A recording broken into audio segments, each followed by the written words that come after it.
Yay, it's Friday. We made it through another week. Good job, guys. Good job. Most of you are doing awesome. In fact, almost every single one of you doing awesome. Keep it up.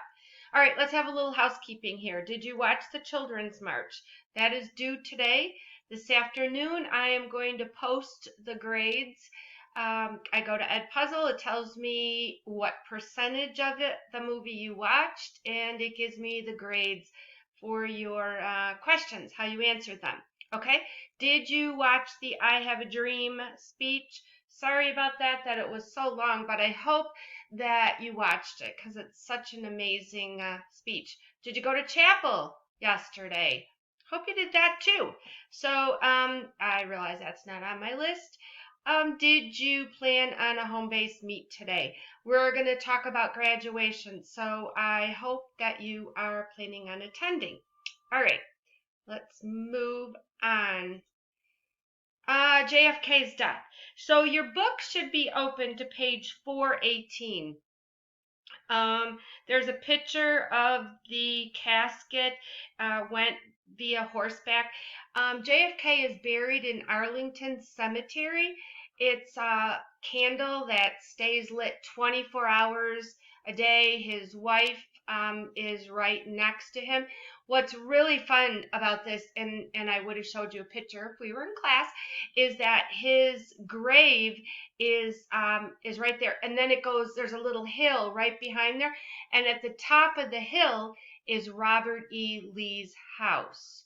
Now, Robert E. Lee, you remember, was the general for the South in the Civil War, but his house was right there, and they took it over, and so that he'd never move back into it again, they made the cemetery for all the Northern soldiers who were killed all around his house. He never moved back into it, obviously. But JFK is buried right at the base of that hill. If you go to Arlington, it's one of those places you will for sure see. Okay, did you ask somebody who was alive back then where they were when JFK was shot? Maybe they were in a swimming pool too. Hope you found out. Okay, but the significance. Oh, one more thing I wanted to tell you. Did you know President Kennedy is the only president that we've had that's Roman Catholic? We have never had one since, and we didn't have one before. He is the only Roman Catholic president we've ever had. Okay, just a little trivia. All right, so if you look in your book on page 418, it says President Kennedy's memory, then the earliest possible past. Oh, sorry. It says here the nation's grief led to broad support for any civil rights bills. That is absolutely true. Everybody wanted to honor his memory. Most of the people absolutely loved him. So, in order to honor his memory, President Johnson said, we need to pass the Civil Rights Act of 1964.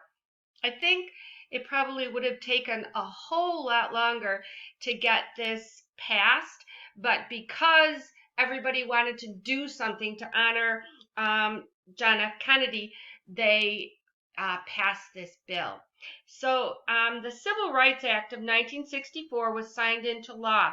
The law bans segregation in public places such as hotels, restaurants, and theaters.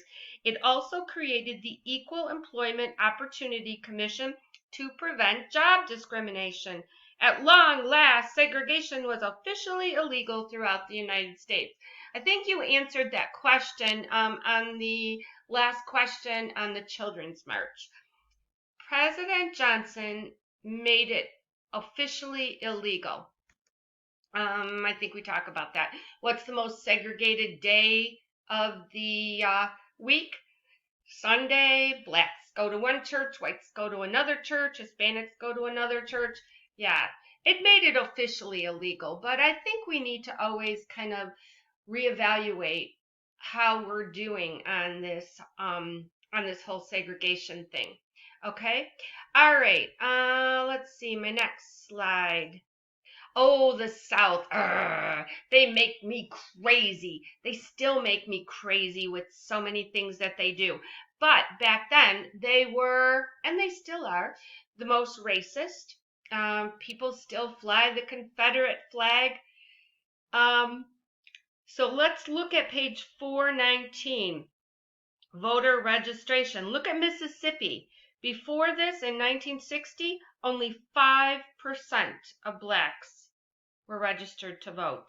That's terrible. That is terrible. All right, I'm going to read to you the first paragraph on the top of the page. White Southerners had long used literacy tests. Do you remember that? Seeing those in different languages? Poll taxes, charging you to vote. When you don't have any money, the last thing you're going to do is spend that money to vote for somebody who's just going to discriminate against you anyway. And violence to keeping African Americans from voting. The Civil Rights Act of 1964 barred states from using different voting standards for blacks and whites. In the same year, the states ratified the 24th Amendment. It outlawed poll taxes. Even so, African Americans in the South still found it difficult to vote. As a result, they lobbied Congress to pass a strong voting rights law. In 1964, SNCC organized a voter registration drive for Southern blacks. That sounds like it's a great idea, voter registration, you just sign up here. But remember, this is the South. Who's going to be there to stop them? KKK. Oh, it was violent. All right, keep going. The program was called Freedom Summer. It brought Northern college students into Mississippi to work with NCC organizers. The young volunteers endured bombings, beatings, arrest, and murder while performing their work. Would you be willing to do that? Come from the North to help people with their voting? But I've told you, voting is it's your responsibility. Wow, that's something, isn't it? Even so, they managed to add 1,200 African Americans to voter registration rolls. 1,000, a little over 1,000, and they endured bombings, beatings, arrest, and murder. That is crazy, crazy. Okay, next paragraph. Early in 1965, King and SCLC organized voter registration drives in Selma, Alabama, including a protest march to Montgomery. On March 7, the marchers crossed a bridge at the edge of Selma. State troopers on horseback attacked them. Americans watched as the violence was broadcast on national television. Pressure for federal action rose. I'm going to stop there a minute, but there's one thing I want to tell you. I watched Selma the movie. It's great. You can see it on YouTube. The same company, Southern Law Poverty, put out a movie called Selma. It's a shorter version of the original one. It's made for middle school kids. I haven't looked for it on YouTube, but I thought I would just tell you that. Okay, look at that bridge right there. It's called the Edmund Pettus Bridge. It's still today called the Edmund Pettus Bridge in 2020. Who is Edmund Pettus, you say? He was the head of the Ku Klux Klan at that time. That's why they chose to go to that bridge, because it's named after him. But what amazes me is that they've never changed the name. It's still the Edmund Pettus Bridge, still honoring the head of the KKK. This is crazy, you guys. All right, have a great weekend. Get your homework in. I might have an assignment. I'm still trying to decide what I'm going to do. All right, you guys have a great weekend, and I'll see you all on Monday for our regular class time.